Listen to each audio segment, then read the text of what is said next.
Middle east की तपती हुई रेतीली धरती पर इस समय एक बार फिर भू राजनीतिक और सैन्य हलचल इतनी तेज हो चुकी है कि इसकी तपिश और गूंज पूरी दुनिया की राजधानियों में साफ तौर पर महसूस की जा रही है। इस बार अंतर्राष्ट्रीय कूटनीति और रक्षा जगत के गलियारों में छिड़ा ये भयंकर तनाव किसी सामान्य सीमा विवाद या पारंपरिक समझौते को लेकर नहीं, बल्कि आधुनिक युद्ध स्तर के सबसे खतरनाक, सबसे अचूक, सबसे संहारक और सबसे प्रतिष्ठित हथियार को लेकर है। और वो हथियार है अमेरिका की 5वीं पीढ़ी का सर्वशक्तिशाली stealth fighter jet F-35 Lightning. इस पूरे घटनाक्रम ने वैश्विक राजनीति के 3 सबसे बड़े और महत्वपूर्ण खिलाड़ियों संयुक्त राज्य अमेरिका, इजराइल और तुर्की को एक ऐसे कूटनीतिक चौराहे पर लाकर खड़ा कर दिया है जहां से निकलने वाला हर एक रास्ता बेहद अनिश्चित, जोखिम भरा और खतरनाक रणनीतिक मोड़ों की तरफ जाता दिखाई देता है। नमस्कार, मेरा नाम नंदिनी सिंह है और आप देख रहे हैं किस्सा दुनिया का।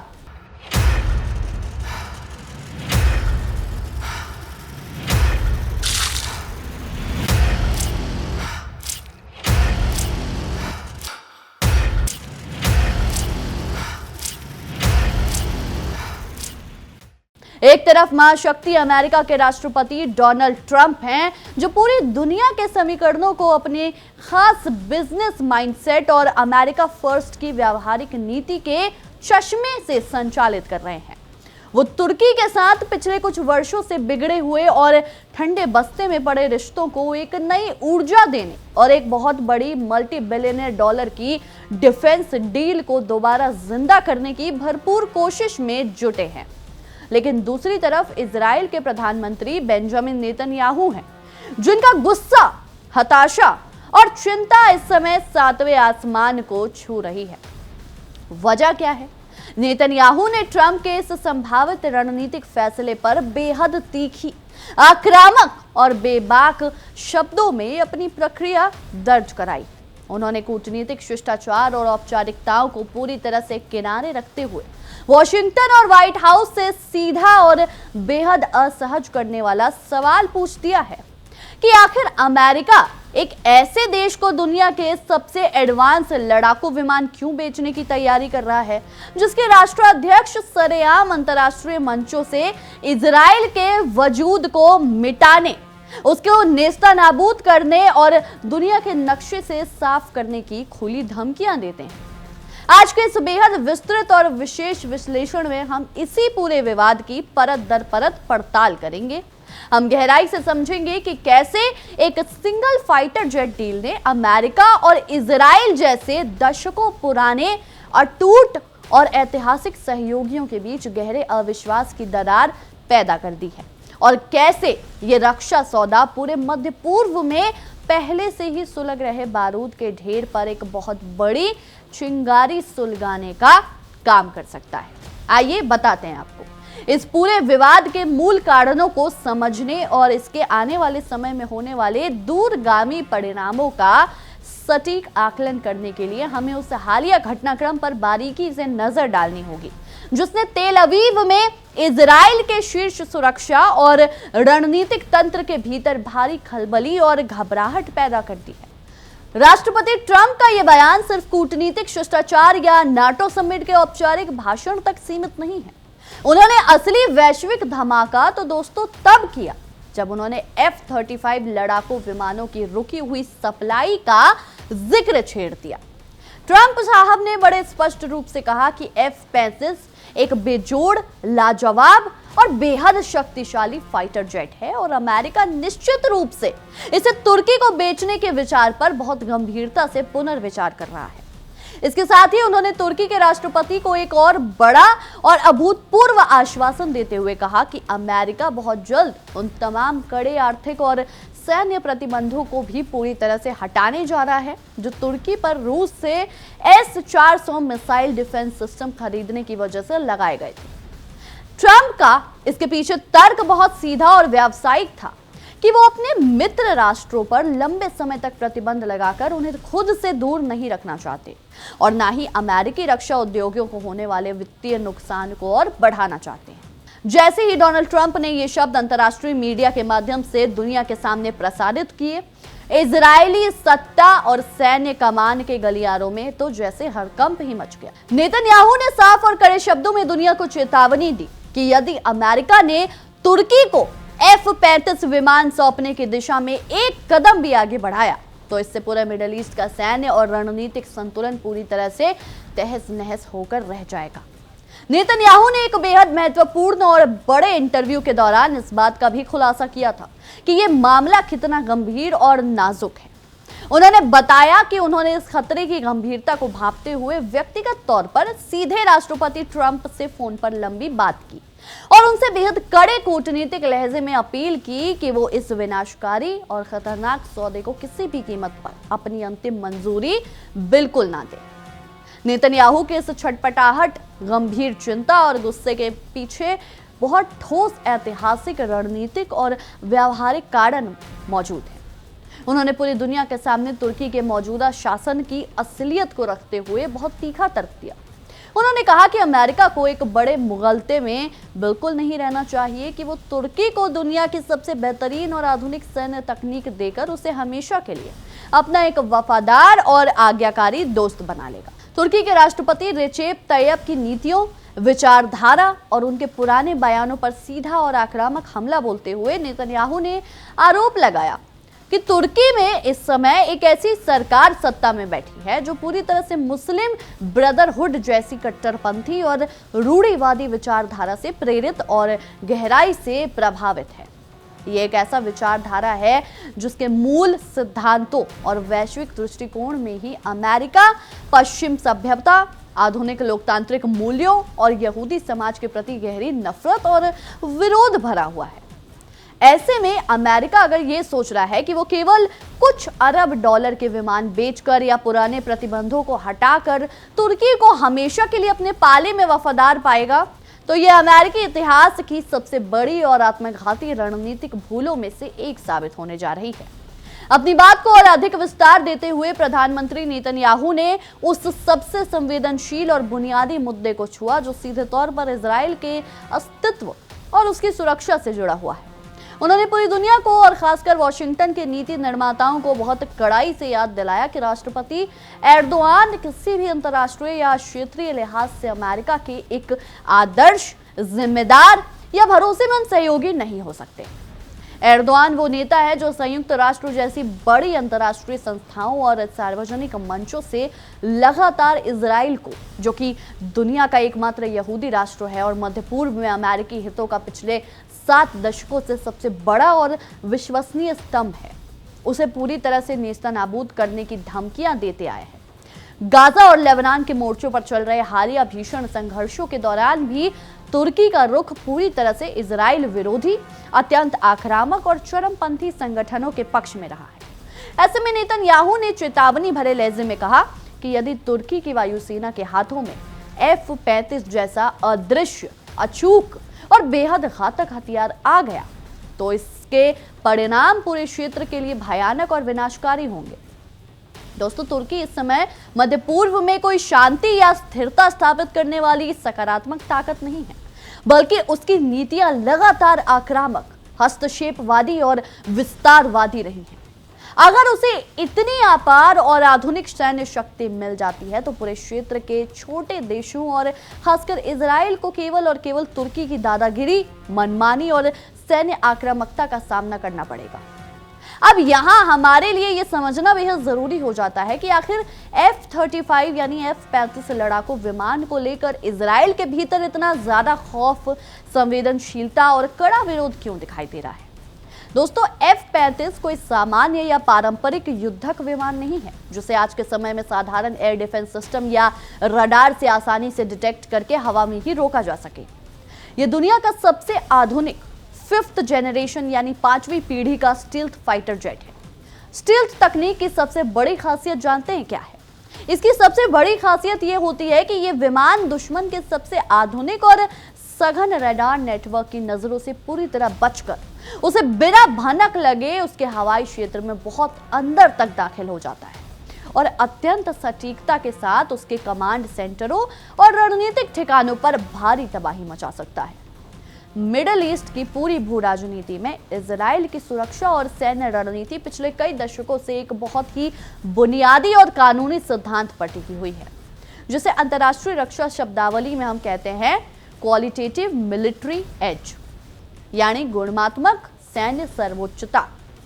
इस सिद्धांत के तहत अमेरिकी कांग्रेस और प्रशासन कानूनी और नैतिक रूप से इस बात के लिए प्रतिबद्ध रहे हैं कि वो मिडिल ईस्ट में इजराइल के किसी भी पड़ोसी देश या संभावित दुश्मन को कभी भी ऐसे उन्नत हथियार नहीं बेचेंगे जो किसी भी तरह से इजराइल की तकनीकी और सैन्य सर्वोच्चता को चुनौती दे सके या उसे कमजोर कर सके। इजराइल के पास इस समय F-35 विमानों का एक बहुत बड़ा और आधुनिक बेड़ा मौजूद है, जिसे वो आदिर कहते हैं, और इसी अदम्य हवाई ताकत के दम पर वो ईरान, सीरिया और क्षेत्र के अन्य तमाम दुश्मनों पर हमेशा भारी रहता है और उनके खिलाफ एक मजबूत मनोवैज्ञानिक बढ़त बनाए रखता है। लेकिन अगर यही F-35 विमान तुर्की जैसे विशाल, अत्यधिक प्रशिक्षित और आधुनिक सेना के पास भी पहुंच जाते हैं तो इजराइल की वो हवाई सर्वोच्चता एक झटके में हमेशा के लिए खत्म हो जाएगी।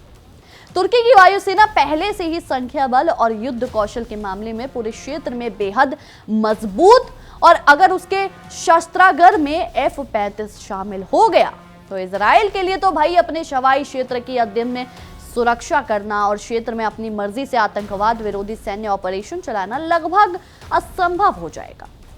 इस पूरे विवाद के पीछे एक और बहुत बड़ी कूटनीतिक, तकनीकी और खुफिया कहानी छिपी है दोस्तों, जो तुर्की और रूस के त्रिकोणीय रिश्तों से जुड़ी हुई है।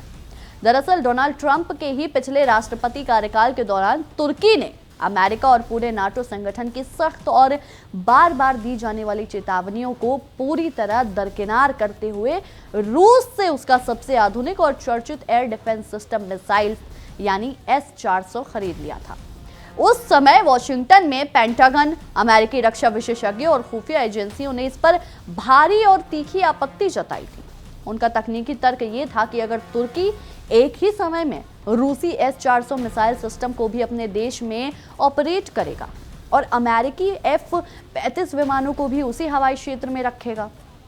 उसी हवाई क्षेत्र में उड़ाएगा, तो इस बात का पूरा सुरक्षा खतरा पैदा हो जाएगा कि रूस का ये उन्नत मिसाइल डिफेंस सिस्टम F-35 की गुप्त स्टील्थ तकनीकों, उसकी अनूठी रडार फ्रीक्वेंसी, उसके सॉफ्टवेयर कोड और उसकी छिपी हुई कमियों से जुड़ा बेहद गोपनीय और संवेदनशील डेटा चुपके से कैप्चर कर लेगा। और यदि ये डेटा किसी भी तरह से अंकारा के जरिए मॉस्को या रूसी खुफिया एजेंसियों के हाथ लग गया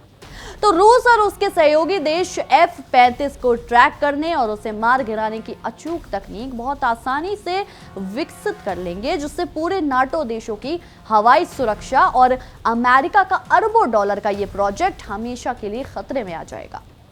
इसी भारी और अपूरणीय सुरक्षा जोखिम के कारण अमेरिका ने तत्कालीन समय में तुर्की को F-35 joint strike fighter programme से बाहर का रास्ता दिखा दिया था। तुर्की द्वारा एडवांस में दिए गए पैसों के बावजूद तैयार विमानों की डिलीवरी पर रोक लगा दी थी और तुर्की पर काटसा कानून के तहत बेहद कड़े आर्थिक और रक्षा प्रतिबंध मढ़ दिए थे। लेकिन अब साल 2026 में डोनाल्ड ट्रंप के दोबारा सत्ता में आने और अपने वैश्विक मंच पर अपनी नई पारदर्शनात्मक नीतियों को लागू करने के बाद अमेरिकी कूटनीति में एक बहुत बड़ा, अप्रत्याशित और चौंकाने वाला यू टर्न देखने को मिला। ट्रंप अपने लीक से हटकर फैसलों और व्यावहारिक व्यावसायिक दृष्टिकोण के लिए पूरी दुनिया में जाने जाते हैं। F-35 प्रोजेक्ट इतिहास का एक बेहद खर्चीला और मल्टी बिलियन डॉलर का मिलिट्री प्रोग्राम, और तुर्की न केवल इसका एक बहुत बड़ा खरीदार था बल्कि इस विमान के कई महत्वपूर्ण कलपुर्जे और तकनीकी हिस्से भी तुर्की की एरोस्पेस कंपनियों द्वारा ही बनाए जा रहे थे। तुर्की को इस प्रोग्राम से अचानक बाहर करने से न सिर्फ तुर्की को झटका लगा था बल्कि अमेरिकी डिफेंस कंपनियों और उनके सप्लायर्स को भी भारी वित्तीय नुकसान और सप्लाई चेन में रुकावटों का सामना करना पड़ा। ट्रंप को अपनी अमेरिका फर्स्ट नीति के तहत लगता है कि अगर इस अटके हुए सौदे को दोबारा चालू किया जा सकता है तो इससे अमेरिकी रक्षा उद्योग को अरबों डॉलर का सीधा फायदा होगा। अमेरिकी खजाने में बड़ी रकम आएगी और अमेरिकी डिफेंस सेक्टरों में हजारों नौकरियों के एक नए और सुरक्षित अवसर पैदा होंगे। इसके अलावा वैश्विक भू राजनीतिक दृष्टि से भी ट्रंप और उनके सलाहकारों का मानना है कि इस क्षेत्र में रूस और चीन के बढ़ते प्रभाव को प्रभावी ढंग से रोकने के लिए नाटो के सबसे मजबूत, विशाल और रणनीतिक रूप से अत्यंत महत्वपूर्ण दक्षिण पूर्वी मोर्चे यानी तुर्की को अपने साथ मजबूती से जोड़कर रखना बेहद जरूरी है। भले ही इसके लिए राष्ट्रपति एर्दोआन की समय समय पर आने वाली इजराइल विरोधी तीखी बयानबाजी और कड़े रुख को कुछ समय के लिए नजरअंदाज करना पड़े। हालांकि ट्रंप के इस विशुद्ध व्यावसायिक और रणनीतिक सोच ने इजराइल के माथे पर चिंता की बहुत गहरी और डरावनी लकीरें खींच दी है। प्रधानमंत्री बेंजामिन नेतन्याहू इस समय अपने देश के इतिहास के सबसे कठिन, चुनौतीपूर्ण और नाजुक दौरे से गुजर रहे हैं। इजराइल पिछले काफी समय से गाजा की पट्टियों में हमास के खिलाफ और लेबनान की पहाड़ियों में हिजबुल्लाह के खिलाफ एक बेहद थका देने वाली, खर्चीली और लंबी बहुयामी जंग लड़ रहा है। इसके साथ ही उसने ईरान की तरफ से सीधे तौर पर होने वाली बैलिस्टिक मिसाइल और ड्रोन हमलों का सुरक्षा खतरा भी लगातार बना रहता है। ऐसे नाजुक, अशांत और भयंकर तनावपूर्ण माहौल में यदि उसका एक और शक्तिशाली, विशाल और प्रभावशाली पड़ोसी देश, जिसके कूटनीतिक संबंध इजराइल के साथ इस समय इतिहास के सबसे निचले और कड़वे स्तर पर पहुंच चुके हैं, दुनिया के सबसे आधुनिक, अदृश्य और विनाशकारी विमानों से लैस हो जाता है, तो ये इजराइल के रणनीतिक योजनाकारों और आने वाली पीढ़ियों की सुरक्षा के लिए एक स्थायी, अत्यंत गंभीर और कभी ना खत्म होने वाला सिरदर्द बन जाएगा। इजराइल को डर है कि भविष्य में यदि तुर्की के साथ सीधे सैन्य टकराव की स्थिति बनती है तो F-35 के सामने इजराइल के पारंपरिक सुरक्षा उपाय पूरी तरह से बौने साबित हो सकते हैं।